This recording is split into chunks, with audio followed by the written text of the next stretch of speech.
शांति। ओम शांति।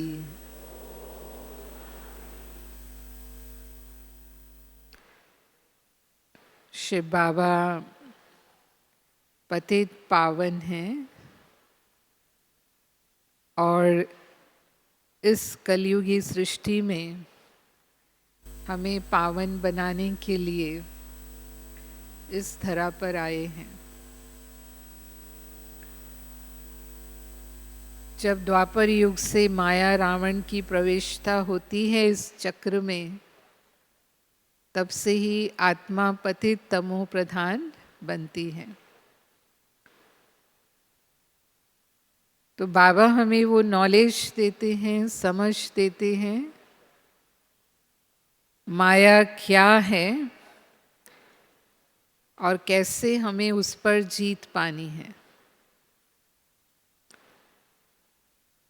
तो सामान्य तो हम कहेंगे कि माया 5 विकार और उसके साथी,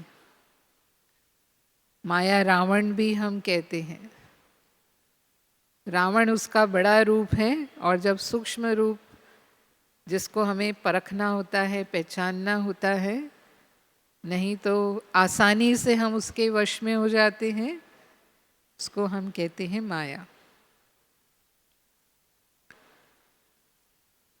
तो हम युद्ध के मैदान में हैं, बाबा हमें कहते हैं, और हमारी युद्ध कोई मनुष्यों से नहीं है। किससे है हमारी युद्ध? किससे है?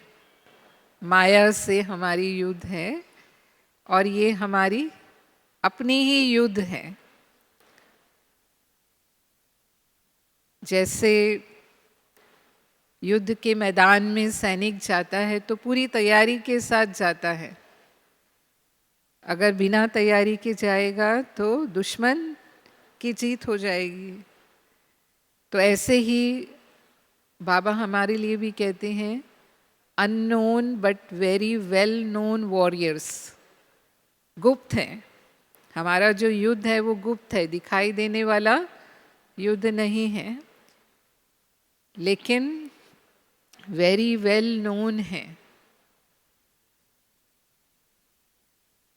माया के साथ हमारी बॉक्सिंग चलती रहती है, और बॉक्सिंग भी ऐसी होती है कि कभी कोई गिरता है, कभी कोई गिरता है, कभी माया जीत जाती है तो कभी हम जीत जाते हैं। तो ये हार जीत का खेल होते होते अंत में विजय किसकी है? किसकी है? हमारी। इसीलिए बाबा हमें कहते हैं, हम कल्प कल्प की विजयी आत्माएं हैं। कल्प पहले भी विजय हुई थी, अभी भी होनी है और आगे भी होती रहेगी। हाँ, कल्प कल्प माया को जीता है या नहीं जीता है? क्या कहेंगे? जीता है। तो अनेक रूपों में माया हमारे सामने विघ्न पैदा करती है या हमें बाबा से दूर करने की कोशिश करती है, इस ब्राह्मण जीवन से भी हटाने की कोशिश करती। माया का काम यही है, वो ओपोजिशन में है। ओपोजिशन पार्टी होती है ना, वो क्या करती है? सीट से उतारने की कोशिश करती है कि मैं आ जाऊं। तो बाबा की ओपोजिशन पार्टी में माया है। हम बाबा को याद करने की कोशिश करते हैं। बाबा मुरलियों में हमेशा कहते हैं कि हम बाबा को याद करने की कोशिश करते हैं और माया बाबा को याद करने नहीं देती है, क्योंकि अगर हमने बाबा को याद किया तो हम उसे सहज जीत लेंगे। तो सबसे अधिक रूप में जो इस कलयुगी दुनिया में माया आकर्षित करती है वो है देह अभिमान। जब हम देह अभिमान में होते हैं, अब जो नॉलेज मिली है हमें, उससे हम सहज जीत सकते हैं। लेकिन अगर हम सिर्फ नॉलेज को पॉइंट के रूप में सुनते हैं, क्योंकि जैसे कहा हम युद्ध के मैदान में हैं, तो वो ज्ञान हमारे अस्त्र शस्त्र है। तो उसे हम अगर शस्त्रों के रूप में यूज करते हैं, वो हमारी शक्ति बन जाती है, तो कभी भी माया हमें हरा नहीं सकती। हमारा निशाना बिल्कुल सही लगता है। लेकिन अगर सिर्फ एक पॉइंट है ना, हमने मूल्य सुनी, हमें अच्छा लगा और उसी के पॉइंट के रूप में ही हम उसको वर्णन भी कर देते हैं, दूसरों को भी सुनाते हैं, खुद भी सुनते हैं, दूसरों को भी सुनाते हैं। लेकिन जब माया का पेपर आया, तब हम उसे यूज करके विजयी बन जाएं, वो पावर महसूस नहीं करते। या होने के बाद हमें याद आता है, अरे ऐसे नहीं करना था, ऐसे करते तो ज़्यादा अच्छा होता या विजयी हो जाते। तो मानो देह को देखेंगे तो दैहिक आकर्षण में ना आए, ऐसा हो ही नहीं सकता है। देह पर प्रभावित होना। और बाबा हमेशा हमें कहते हैं, क्या देखना है? क्या देखना है?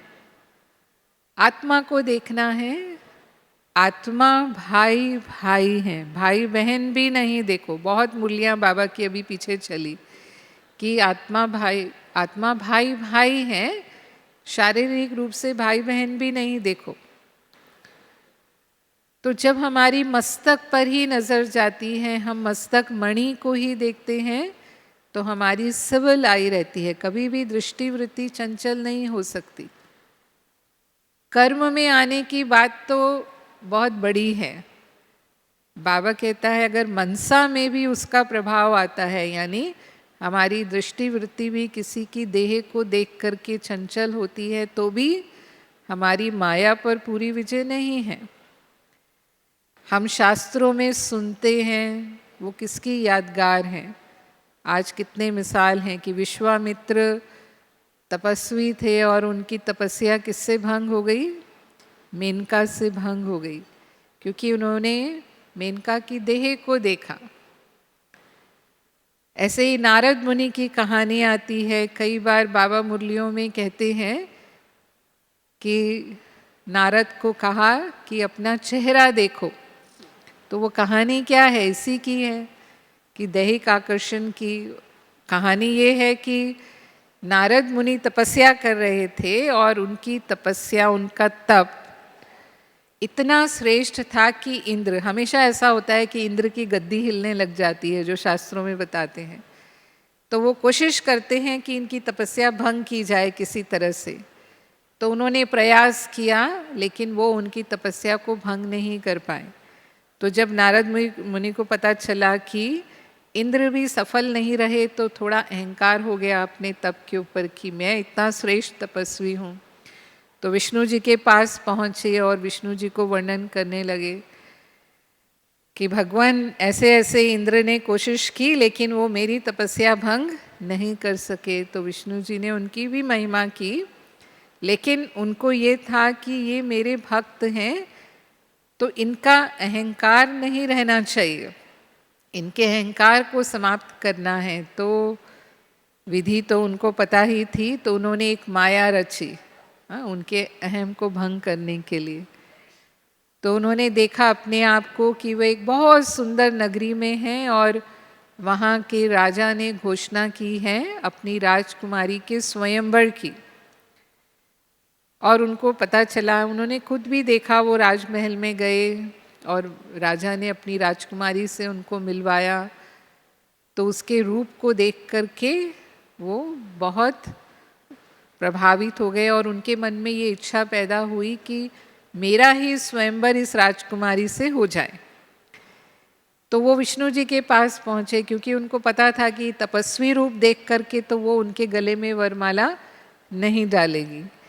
तो वो पहुँचे विष्णु जी के पास और कहा कि भगवान मुझे सुंदर रूप दे दीजिए, क्योंकि मेरी विवाह की इच्छा है, और बताया ये राज्य में उसका स्वयंवर हो रहा है और वो मुझे पसंद है। तो विष्णु जी ने कहा कि नारद जी, जो आपके हित में होगा वो आपको मिलेगा।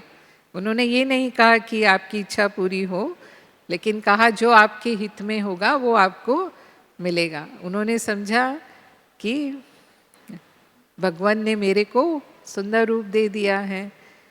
और नारद जी जो है पहुंच गए उनके स्वयंवर में, और उसने जो अलग अलग राज्यों से राजकुमार आए हुए थे उसको देखा, और उसी समय पर विष्णु जी भी राजकुमार के रूप में आ गए। वास्तव में वो लक्ष्मी जी थी, जो उन्होंने एक परीक्षा का रूप रचा था उनके लिए, और स्वयं विष्णु जी भी उस स्वयंवर में उपस्थित हो गए। तो जैसे ही उन्होंने उनको देखा, उन्होंने उनके गले में वरमाला डाल दी। अब वो नारद जी प्रश्न में कि क्यों इसने मेरे गले में वरमाला नहीं डाली, तो वो पहुंच गए वहाँ झील पर।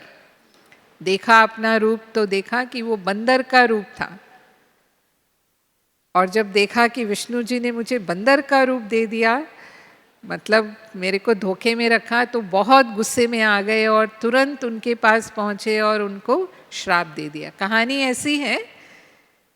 तो इसीलिए वो क्या रूप है मेरा, नेचुरली वो राजकुमारी ने जब देखा कि वो बंदर का रूप है, तो वो उसने उसके गले में माला नहीं डाली।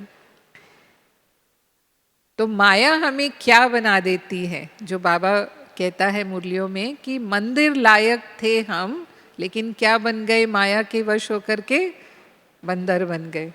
और बाबा फिर से हमें मंदिर लायक बनाते हैं। तो ये प्रतीक है, कहानियाँ तो हमारी ही यादगार बनी हुई हैं कि माया के वश होकर के क्या रूप हो जाता है। तो वही माया हमें क्या बना देती है अपने वश करके। लेकिन जब हम बाबा के ज्ञान को शक्ति के रूप में प्रयोग करते हैं, एक शस्त्र के रूप में प्रयोग करते हैं, तो देह अभिमान पर या दैहिक आकर्षण पर हमारी विजय ना हो, ये हो नहीं सकता। और ऐसे बहुत मायाजीत बने हैं। हम देखते हैं जो हमारी दादियाँ थी या जो भी हमारे महारथी भाई बहनें हैं, उन सभी ने ही आत्मिक ज्ञान के द्वारा, या आप भी प्रवृत्ति में रहते हुए भी भाई बहनें जो पवित्र रहते हैं आज, जिसे दुनिया असंभव समझती है, उसको संभव किया है इसी ही शक्ति से कि मैं आत्मा हूँ ही पवित्र स्वरूप। और 2 युगों तक हम पवित्र रहे, आत्मा और शरीर दोनों पावन थे। बाबा की याद से वो शक्ति हमें मिलती है और स्मृति जो बाबा ने हमें दिलाई, उससे हमें वो समर्थी आ गई कि इस माया को हम सहज जीत लेते हैं, जिसे दुनिया बहुत मुश्किल समझती है। फिर कई बार माया इस रूप में भी आती है कि हमें छोटी छोटी बातों में गुस्सा दिलाना। आज किसी ने मेरा कहना नहीं माना, या मेरे मन पसंद मेरी इच्छा पूरी नहीं हुई, तो क्रोध आएगा। लेकिन बाबा ने हमें नॉलेज दी है, सही समय पर वो नॉलेज हम यूज़ करें कि वैरायटी आत्माएं हैं, वैरायटी संस्कार हैं, तो ज़रूरी नहीं है कि हर एक की सोच मेरे जैसी होगी। हम जैसा सोचते हैं वैसे वो भी आत्मा सोचती है, ऐसा तो नहीं है। तो हम उनको समझने की कोशिश करते हैं क्योंकि वो अपनी जगह सही होते हैं। कई बार वो अपने दृष्टिकोण से सही होते हैं और हम अपने दृष्टिकोण से सही होते हैं, गलत कोई भी नहीं होता है। तो जब ये समझ होती है तो हम क्रोध नहीं करते, लेकिन उनको स्वीकार करते हैं कि हाँ, कि ये अगर हमसे अलग सोच रहे हैं तो ठीक है, इनकी बात भी अपनी जगह सही है। फिर कोई काम में गलती करता है या काम नहीं करते हैं, यही कारण बनते हैं जो गुस्सा आता है माया इस रूप में। तो मानो वो गलती कर रहा है, हमने गुस्सा किया तो वो काम करेंगे, जैसा हम चाहते हैं वैसा ही करेंगे। लेकिन होता क्या है, इससे उनकी भावनाएं बदल जाती हैं। भले ही भय में वो हमसे छोटे हैं तो हमारे आगे कुछ नहीं कहेंगे, लेकिन जो स्नेह सम्मान है वो खत्म हो जाता है और जैसा हम चाहते हैं वैसा काम नहीं होता। फिर उनके मन में कहीं ना कहीं बदले की भावना होती है और हो सकता है कि वो भविष्य में हमारे लिए कोई मुश्किल पैदा करे या हमारे लिए विघ्न उत्पन्न करे, और फिर हम अपने लिए सोचें क्या हमसे कोई गुस्से से काम कराएगा तो हमें अच्छा लगेगा? अच्छा लगेगा?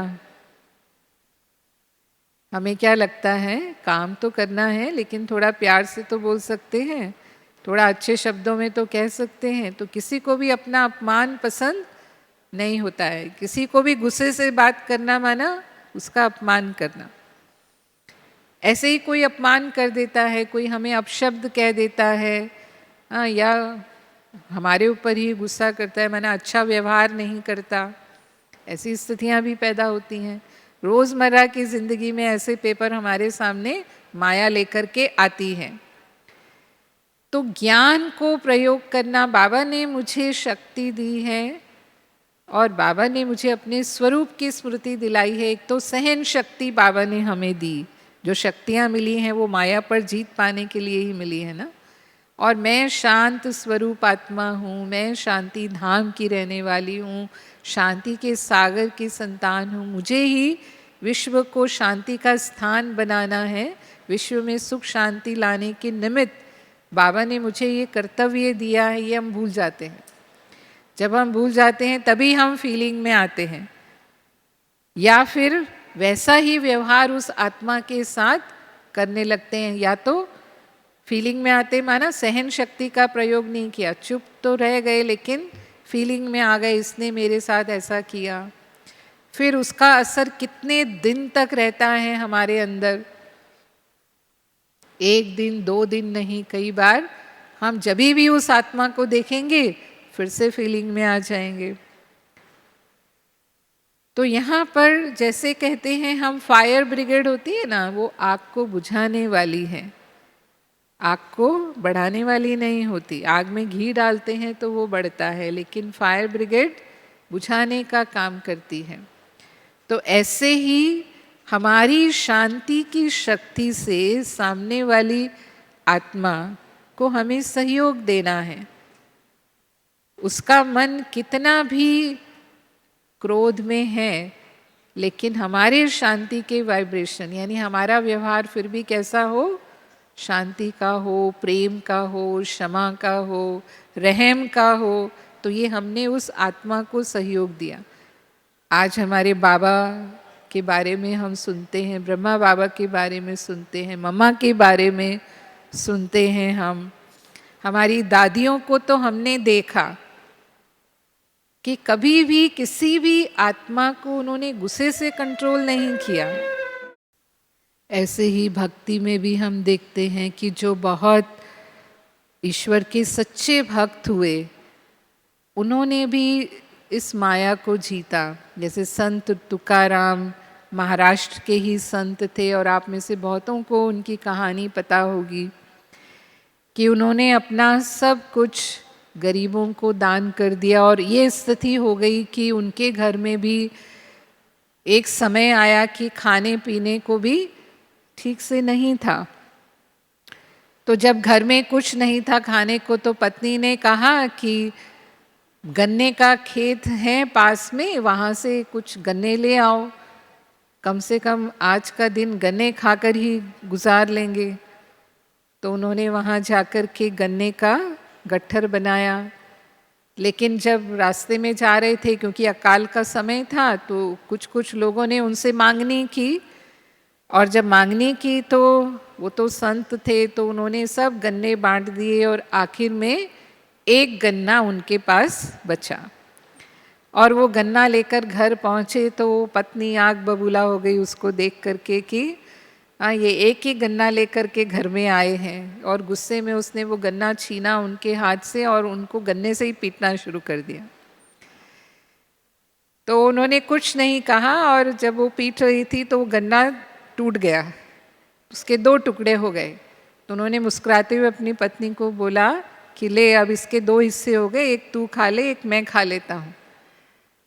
तो पत्नी ये सुनकर के शर्मिंदा हुई, यानी उसको वो रियलाइजेशन हुआ कि मैं क्या कर रही हूँ, क्योंकि गुस्से में इंसान को होश नहीं रहता कई बार कि मैं क्या कर रहा हूँ। बाद में उसे लगता है कि ये मैंने क्या बोला, ये मैंने क्या किया। तो इतना होने पर भी उनको गुस्सा नहीं आया। तो ये शक्ति है आत्मा की, वो सहन शक्ति है। और बाबा ने तो हमें इसके राज भी बताए हैं कि जो कुछ भी हमारा आपसी संबंधों में होता है, ऐसा व्यवहार, वो हमारे हिसाब किताब है। कभी हमने उस आत्मा के साथ ऐसा व्यवहार किया है जो आज वो हमारे साथ कर रही है, और ये हमारा अंतिम जन्म है, हमें सारे हिसाब किताब यहीं पूरे करके जाने हैं, तो वो तो हमारा कर्ज खत्म हो रहा है। तो जब हम उस ज्ञान के राज को स्मृति में रखते हैं, जैसे कहा ना, उसे यूज़ करना है, हमें स्मृति में रखते हैं, तो फिर हमारा धैर्य बना रहता है, हमारी शांति बनी रहती है, और हम आसानी से उसको सहन कर पाते हैं। मेरे जीवन में भी ऐसा हुआ। हम भी यहाँ मधुबन में काफ़ी वर्षों से सेवा में हैं।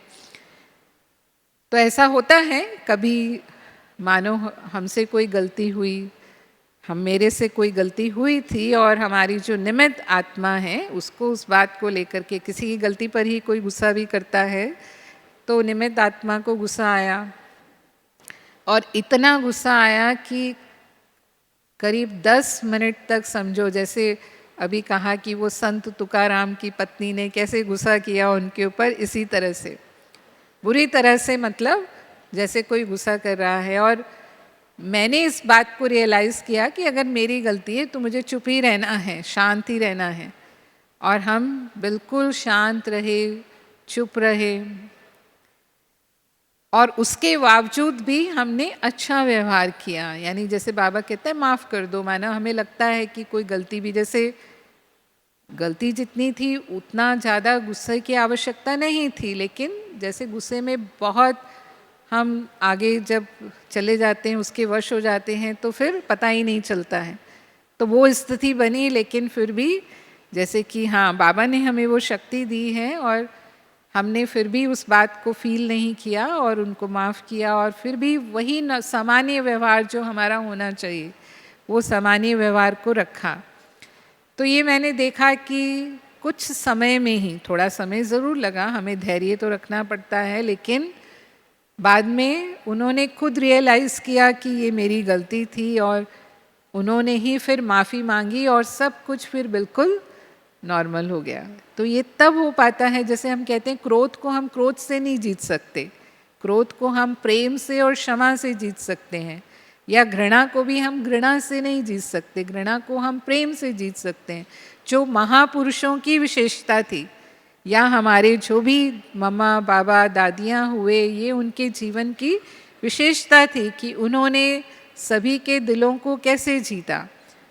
जब माया के इस रूप को उन्होंने जीत लिया तो सबके दिलों को प्रेम से जीता, है ना। वो क्षमा, दया, करुणा, रहम का भाव हर आत्मा के प्रति सदा रहा, तभी हम माया के इस रूप को जीत पाएंगे।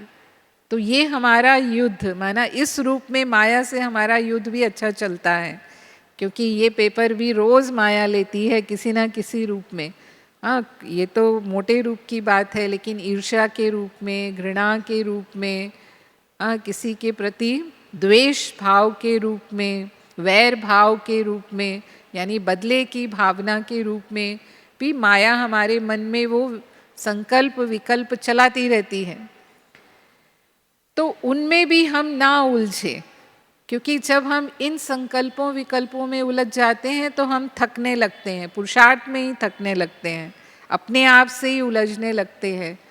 और कई बार बाबा कहता है ना कि फिर माया हमें संशय में ले आती है और आश्चर्यवत सुनंती कथंती और बागंती, ये वाली स्थिति भी बना देती है माया कि आखिर कब तक ऐसे चलता रहेगा, अभी तो हमने सबको देख लिया।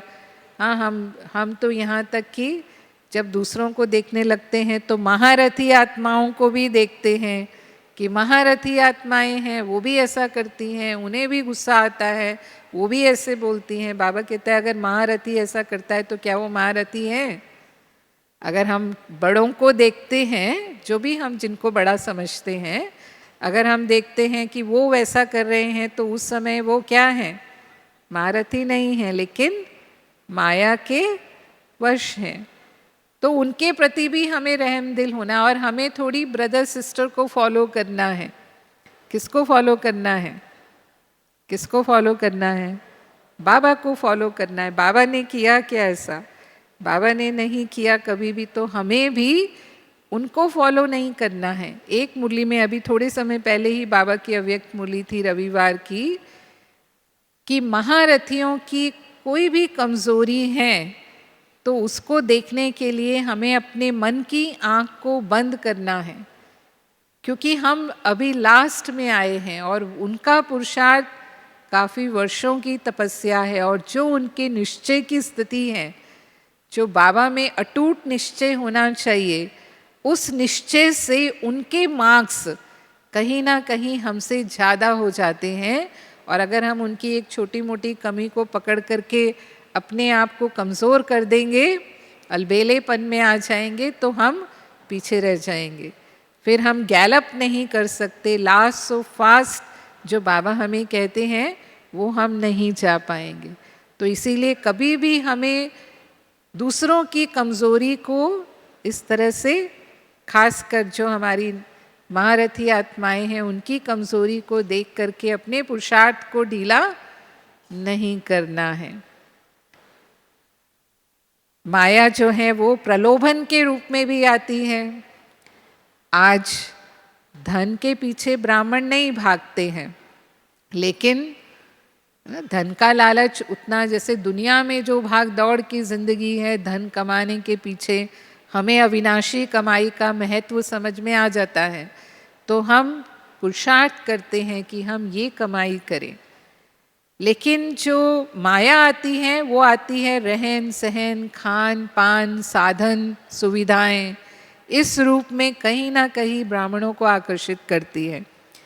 और वो सीता का यादगार है, शास्त्रों में जो यादगार है उसका, कि सीता किसके पीछे गई? कौन से हिरण के पीछे गई? सोने हिरण के पीछे। महलों को छोड़कर आ गई, महल तो छूट गए, लेकिन एक सोने के हिरण ने उसको आकर्षित कर लिया, और वो परख नहीं पाई कि ये असल सोने का हिरण नहीं है। तो दो चीज़ों की कमी हो गई, एक तो आकर्षण में आई और दूसरा परखने की शक्ति का प्रयोग नहीं कर पाई। तो राम को जबरदस्ती भेजा सोना हिरण के पीछे। फिर उसने आवाज़ निकाली, हे राम, तो नहीं समझ पाई कि राम की आवाज़ नहीं है, लक्ष्मण को जबरदस्ती भेज दिया।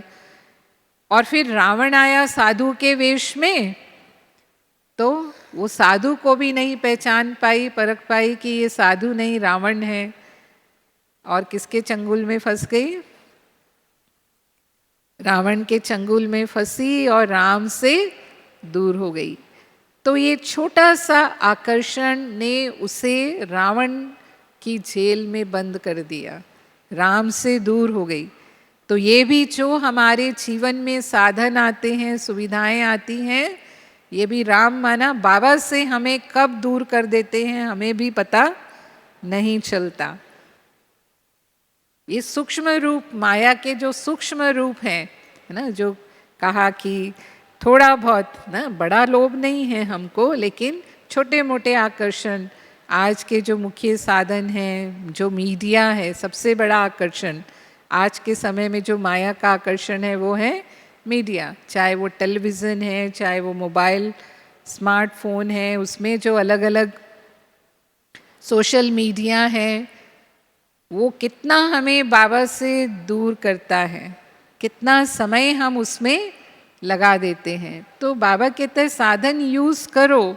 ये जो साधन है वो हमारी सेवा में वृद्धि के लिए, तीव्र पुरुषार्थ के लिए भी हैं, लेकिन अगर उसका दुरुपयोग हमने किया तो फिर वही हमें बाबा से दूर करने के भी निमित्त बन जाते हैं, यानी हमारी साधना को कम करने के निमित्त भी बन जाते हैं।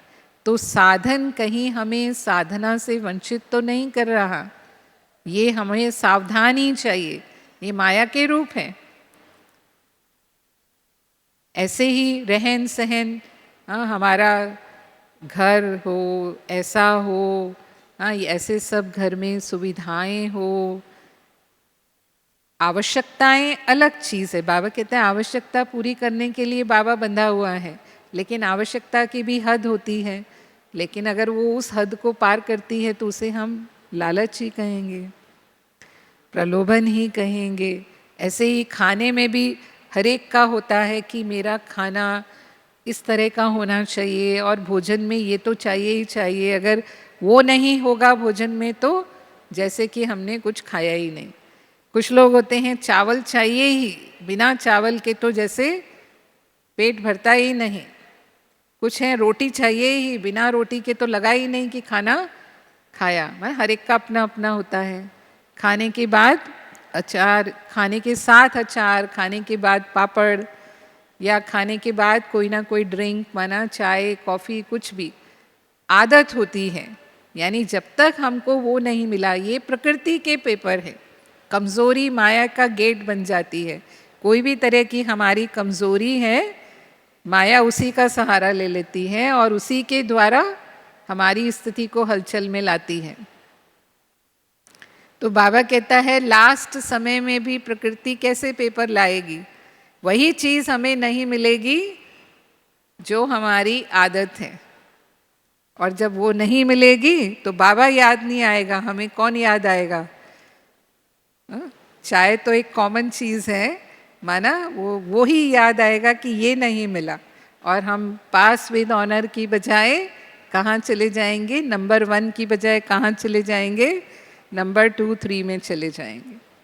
तो ये अभी से हमें चेकिंग चाहिए और अभी से हम उसको चेंज कर पाएँ कि हम किसी भी आदत के वशीभूत तो नहीं हैं।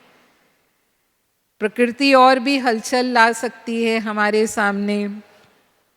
जो भी प्रकृति के तत्व हैं वो आज भी हलचल पैदा करते रहते हैं। समय प्रति समय प्रकृति का रूप बदलता रहता है। तो प्रकृति हमें उस रूप में हलचल में ना ला पाए, यानी आज अचानक बारिश आ जाती है, अचानक इतनी सर्दी पड़ने लगती है, या हम कहेंगे बाढ़ आ जाती है, तूफान आ जाते हैं, ये सब प्रकृति के ही पेपर है ना। और अगर हम उनसे किसी भी रूप में प्रभावित हो रहे हैं तो हमें साक्षी होकर के देखना है कि ये तो प्रकृति जो है वो अपना कार्य कर रही है, उसे तो परिवर्तन करना ही है, वो हमारी सहयोगी है। और यदि हम विदेही स्थिति में, अशरीरी स्थिति का अभ्यास बाबा हमें क्यों बार बार कराता है कि अगर हम अपनी अकाल तख्त की स्थिति पर हैं, अपनी निराकारी स्थिति में हैं, तो प्रकृति दासी बनेगी। यानी बाढ़ आई है तो बाबा कहता है एक घर पहले तक पानी आ जाएगा लेकिन आपके यहाँ नहीं आएगा, या भूकंप आएगा तो आपकी दीवार तक नहीं पहुँचेगा, उसके पहले ही रुक जाएगा। यानी वो प्राकृतिक आपदा से हम सहज सेफ हो जाएंगे। तो एक हमारी स्थिति और दूसरा बाबा हमारे साथ है। तो अगर बाबा की हमें याद है, ऐसे बहुत सारे मिसाल हैं ब्राह्मणों के भी, अभी उतना सब तो हम इस क्लास में नहीं बता सकते, लेकिन ऐसे अनेकों मिसाल हैं कि कैसे जब प्रकृति का पेपर ब्राह्मणों के सामने आया और कैसे वो सेफ हो गए, सहज सेफ हो गए। तो ऐसे हम प्रकृति जीत भी बन पाएंगे। और माया मैंपन के रूप में भी आती है। मैंपन यानी मैं कौन हूँ, हाँ, उसका एक नशा कि मेरी ये विशेषता है, हाँ, मैं फलाना हूँ, मुझे तो जानते नहीं, मानते नहीं, मैं ये कर सकती हूँ, कर सकता हूँ, मेरी विशेषता को काम में नहीं लगाते, मेरी विशेषता को जानते ही नहीं। तो बाबा हमेशा कहते हैं कि मेरी विशेषता कहाँ से आई, या मेरे गुण कलाएं किसने दी मुझे, कौन देने वाला है, दाता कौन है, बाबा है ना। तो दूसरे नहीं जानते तो मेरी विशेषता को मैं यूज़ करूँ ना। हम खुद भी तो यूज़ कर सकते हैं अपनी विशेषताओं को। अगर कोई हमें चांस नहीं देता या कोई हमें ऑफर नहीं करता तो हम अपनी रीति से अपनी विशेषताओं को कार्य में लगाएं तो वो विशेषताएं और वृद्धि को पाएंगी, और दूसरों की भी विशेषताओं को ही हमें देखना है। वो बाबा हमें कहता है कि हमें गुणग्राही बनना है। तो इसमें मैंपन में आना, जैसे कि वो अभिमान का अंश है, फिर हम मैंपन में आकर के खुद को ही राइट समझते हैं। मैं जो कह रही हूँ ना वो राइट है, मेरी बात कभी गलत हो ही नहीं सकती, और दूसरे को हमेशा ही गलत समझेंगे या गलत सिद्ध करेंगे, उनकी बात को मानेंगे ही नहीं। तो बाबा हमेशा हमें क्या कहते हैं, मैं राइट हूँ वो ठीक है, लेकिन दूसरा भी अपनी जगह राइट है। उनके विचारों को भी हमें सम्मान देना है, किसी को भी एकदम कट नहीं करना चाहिए।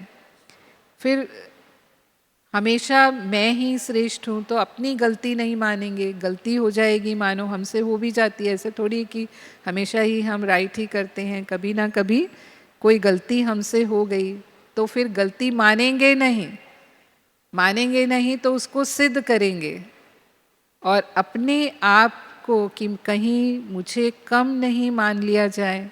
अगर मेरी गलती सामने आ गई तो फिर मेरा मान कम हो सकता है, तो कहीं मेरा मान कम ना हो जाए, इसके लिए झूठ भी बोलना पड़े तो बोलेंगे, माना अपनी गलती को कवर करने के लिए। ये सब मैंपन है, मैंपन के सूक्ष्म रूप जो माया पैदा करती है कि अपनी गलती को कवर करने के लिए हम फिर दूसरे को भी दोषी बना देते हैं, अपनी बात दूसरे के ऊपर डाल देंगे या उनके बारे में हम गलत सलत बोलना शुरू कर देंगे। तो बाबा कहते हैं ठीक है, आपने अपने आप को बचा लिया, हाँ, या जिसकी भी नज़रों में हम अपने आप को बचाना चाहते हैं वो हमने बचा लिया, अपने आप को राइट सिद्ध कर दिया, मेरा मान कम नहीं हुआ।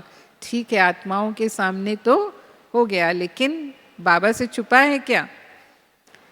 भगवान से तो सच्चाई छुपी नहीं होती है, तो हम बाबा के दिल तख्त नशीन तो नहीं बन सकते, क्योंकि उसे तो सच्चाई सफाई पसंद है, वो तो सच्चे दिल पर राजी होता है।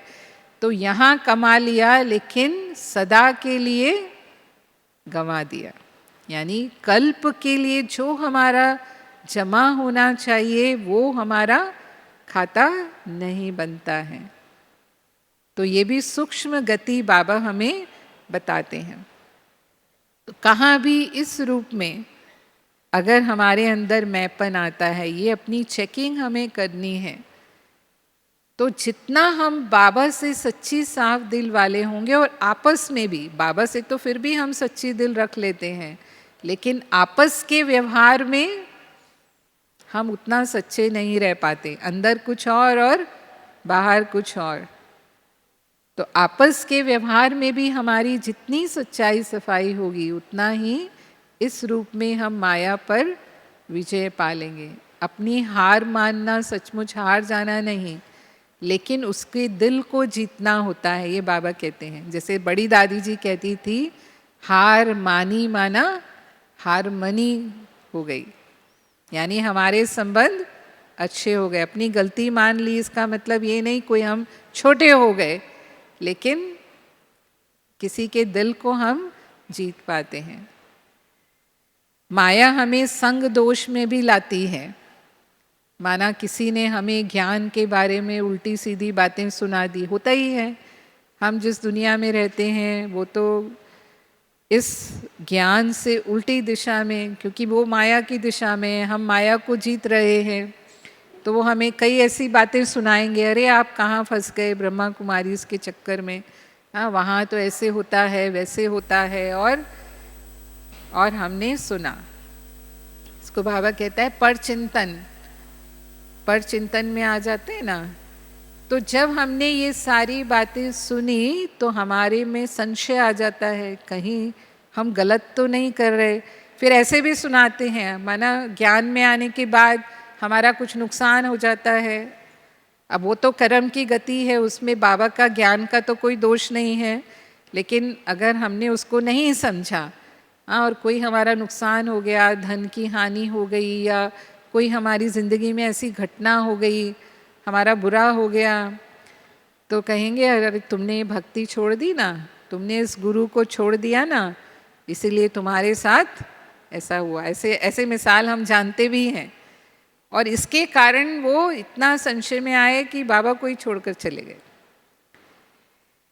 तो जैसे ही हम संशय में आते हैं, संशय बुद्धि विजयंती या विनश्यंती, निश्चय बुद्धि विजयंती, ये हमारा पेपर होता है। बाबा हमारा पेपर तो ज़रूर लेगा ना, हम पढ़ाई पढ़ रहे हैं और पढ़ाई में स्टूडेंट का पेपर ना हो, वो पेपर ही हमें परिपक्व बनाते हैं, अनुभवी बनाते हैं, हमें आगे बढ़ाते हैं ना। लेकिन अगर हम संशय में आते हैं, पता नहीं ऐसा क्यों वैसा क्यों, ऐसा क्यों वो क्यों नहीं हुआ, बाबा ने मेरा साथ क्यों नहीं दिया, क्यों क्या कैसे में चले गए, व्यर्थ संकल्पों में चले गए, तो फिर हम विजयी नहीं बन सकते। लेकिन ड्रामा की पॉइंट बाबा ने हमें दी है ना, पॉइंट को जो शक्ति के रूप में यूज़ करना है, तो बाबा ने पॉइंट ड्रामा की हमें विजयी बनने के लिए दी है। आज भी क्या था, सुना ना हमने मुरली में, जो हुआ था वो अच्छा था, जो हो रहा है वो अच्छा हो रहा है, और जो होगा वो भी अच्छे से अच्छा ही होगा। तो निश्चय कि संगम युग कल्याणकारी है, हमारा अकल्याण हो ही नहीं सकता। बाबा कल्याणकारी है, समय कल्याणकारी है, तो जो भी हो रहा है वो अच्छा और अच्छा ही है ना। क्योंकि हमारे हिसाब किताब सब खत्म हो रहे हैं, सब निकल कर बीमारी बाहर आनी है, हमेशा के लिए ख़त्म होनी है, पूरे 2 युगों के लिए माया हमसे विदाई ले रही है। तो ये लास्ट माया की ट्रायल, या कहेंगे पॉम्प, बाबा कहता है उसको, नाम देता है माया का पॉम्प। तो किसी ना किसी रूप में माया ये ट्रायल कर रही है अपना। तो उस निश्चय के आधार पर, एक बल एक भरोसे के आधार पर माया के किसी भी रूप का हम सामना कर लेते हैं और विजयी हो जाते हैं। इसीलिए कहते हैं जिसका साथी है भगवान, उसका क्या करेगा आंधी और तूफान, या उसको क्या रोकेगा आंधी और तूफान। तो कोई भी माया का रूप हमें आगे बढ़ने से रोक नहीं सकता है, अगर बाबा पर संपूर्ण निश्चय है और बाबा का बल हमारे साथ है। इसीलिए योग की पावर भी हमें चाहिए मायाजीत बनने के लिए। जैसे अभी आपका क्लास था निरंतर योगी हम कैसे बने, तो बाबा सदा साथ है मेरे। कोई समय ऐसा नहीं जब बाबा मेरे साथ नहीं है। बाबा के साथ तो हम कंबाइंड हैं। बाबा हमेशा कहता है अपने को कंबाइंड समझो, अपने को अलग समझो ही नहीं। तो सर्व संबंधों से बाबा हमारे साथ हैं। और जहाँ बाप है, बाबा कहते हैं वहाँ पाप हो नहीं सकता। तो माया किसी भी रूप में हमारे सामने नहीं आ सकती। तो हम सदा ही नॉलेज को शस्त्र के रूप में यूज़ करें जो बाबा ने हमें दी। और इसके लिए हमें विचार सागर मंथन करने की ज़रूरत है। जैसे भोजन को हम खाते हैं तो भोजन शक्ति कब बनता है? जब वो पच जाता है। बिना पचे वो भोजन हमें शक्ति नहीं दे सकता। तो ज्ञान सुनना ही पर्याप्त नहीं है, लेकिन उस ज्ञान को जब तक हमने मनन करके अपना नहीं बनाया, जब तक हम उसके स्वरूप नहीं बने, तो वो सही समय पर माया पर हमें विजय नहीं दिला पाएगा। इन्हीं ज्ञान के शक्ति के आधार पर ही हम मायाजीत बनते हैं। और बाबा की याद से जो हमें शक्तियाँ मिली हैं, जो अष्ट शक्तियाँ, जिसे बाबा कहता है देवियों को जो शस्त्र दिखाए हैं वो अष्ट शक्तियों के शस्त्र ही दिखाए ना। भले ही वो स्थूल अस्त्र शस्त्र दिखाए हैं, लेकिन है तो वो हमारी दिव्य शक्तियाँ जो बाबा ने हमें दी हैं। उन शक्तियों के आधार पर भी माया के किसी भी रूप पर हम विजयी सहज बन सकते हैं और दूसरों को भी माया जीत हम बना सकते हैं। और माया जीत हैं तो प्रकृति जीत बनना भी हमारे लिए मुश्किल नहीं है। चाहे प्रकृति का कोई भी तत्व हमारे लिए किसी भी पेपर के रूप में क्यों ना आए, क्योंकि मैं स्वराज्य अधिकारी आत्मा हूँ। तो आत्मा जब स्वराज्य अधिकारी है, आत्मा जब मालिक है, आत्मा जब स्वयं का राजा है, तो फिर ये कर्मेंद्रियाँ जो हमारी हैं, जो भिन्न भिन्न आकर्षणों में आ सकती हैं, कभी भी माया के अलग अलग जो आकर्षण हैं उनके रूपों में आकर्षित हो सकती हैं, लेकिन उन पर भी हम विजयी बन जाते हैं। माया के आकर्षणों को हम परख लेते हैं और परखने के बाद सही निर्णय लेकर के हम उस पर विजयी बन जाते हैं। तो इस तरह से हम संगम युग में माया जीत बनेंगे तो ही हम विजय माला में आने के लायक बनेंगे, विजयी रतन बनेंगे और भविष्य में हम राज्य के अधिकारी, बाबा कहता है विश्व राज्य तख्त के अधिकारी भी बन पाएंगे। ओम शांति।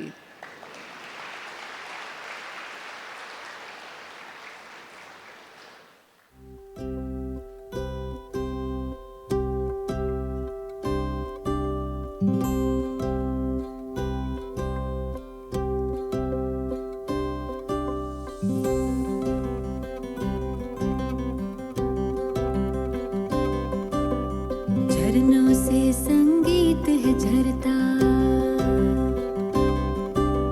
झरनों से संगीत है झरता, पत्थर के टकराने से तूफान भी तोहफा बन जाता। तुमको मीत बनाने से प्रभु, तुमको मीत बनाने से। झरनों से संगीत है झरता, पत्थर के टकराने से तूफान भी तोहफा बन जाता। तुमको मीत बनाने से प्रभु, तुमको मीत बनाने से।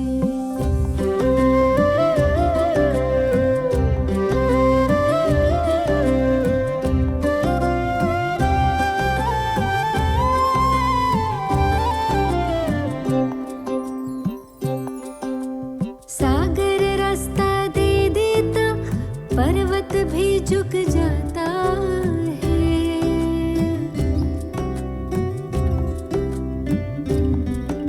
सागर रास्ता दे देता, पर्वत भी झुक जाता है।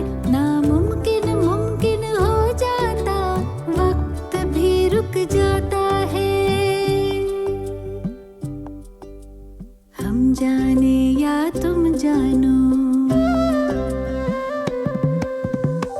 जाने या तुम जानो, क्या मिलता प्रीत लगाने से।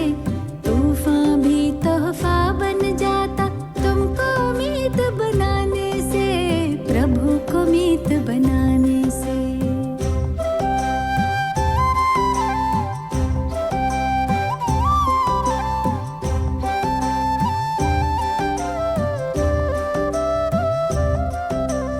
याचना ना कामना, तुमसे कुछ ना मांगे हम। याचना ना कामना, तुमसे कुछ ना मांगे हम। योग करें हम, योग्य बने, प्रभु काम तुम्हारे आए हम। कष्ट कटे सब विघ्न मिटे, कष्ट कटे सब विघ्न मिटे। लगन की अग्न लगाने से, तूफान भी तोहफा बन जाता तुमको मीत बनाने से, प्रभु को मीत बनाने से।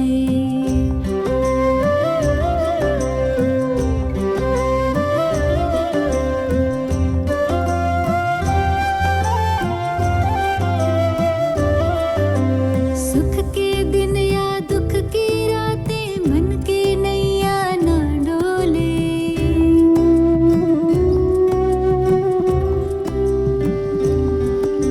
सुख के दिन या दुख की रातें, मन की नैया ना डोले।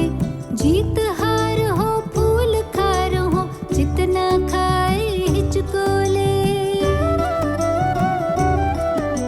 सदा समर्थ सहारा तुम, सदा समर्थ सहारा